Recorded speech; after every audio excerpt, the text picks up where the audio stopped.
Ecuadores acribillados en puertos, presos hallados muertos en cárceles, asesinatos múltiples, ataques con explosivos y secuestros.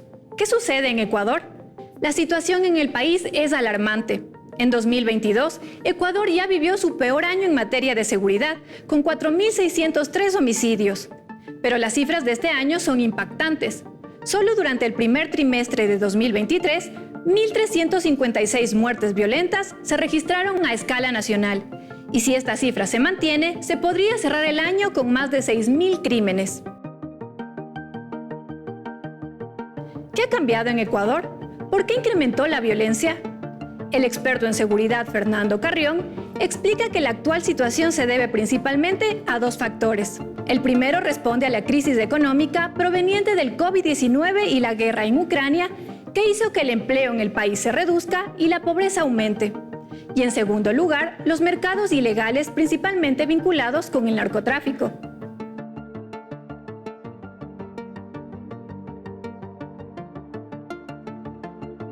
Y esto hizo que por territorio ecuatoriano pasen entre 700 y 800 toneladas de esta sustancia. Por lo tanto, lo que hoy se vive en el país ya no es violencia interpersonal, que proviene, por ejemplo, de una riña, sino de la organización del delito. El experto asegura que hace 4 o 5 años los grandes carteles internacionales dejaron de pagar a los locales en dólares y empezaron a pagar en droga. Esto hizo que incremente el consumo local y que las estructuras criminales se hagan más organizadas y que la violencia aumente. Y son justamente estas organizaciones delictivas las que han comenzado a captar menores para usarlos en robos, secuestros o asesinatos, aprovechándose de las condiciones vulnerables de las que son parte para introducirlos en el círculo de la violencia. ¿Por qué? Porque no tienen el mismo nivel de penas que los adultos. Ecuador se ha convertido en el país con mayor crecimiento de violencia criminal en Latinoamérica, superando a Haití, Trinidad y Tobago, Honduras y Venezuela. Los crímenes cometidos a plena luz del día han acaparado portales internacionales e incluso el presidente de Colombia, Gustavo Petro, se ha referido al tema al criticar la política antidrogas de Ecuador.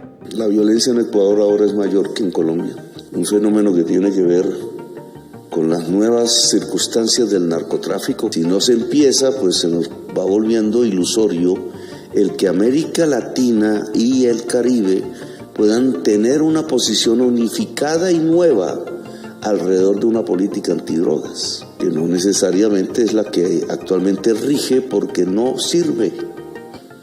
Y Ecuador es un ejemplo de por qué no sirve. Ante este escenario, ¿cuál es el camino que Ecuador debe seguir? Lo primero que debe hacer es definir el marco institucional. Carrión sostiene que el presidente Guillermo Lasso tomó una buena decisión al crear el Ministerio del Interior, pero el problema surgió cuando las acciones recayeron exclusivamente en el campo de la policía y las Fuerzas Armadas. Para que las políticas de seguridad funcionen, tendría que incorporar en estas acciones a otras instituciones, como municipios, cámaras de producción, universidades, colegios o sistemas de transporte, e implementar políticas públicas en las cuales los individuos adopten un rol activo.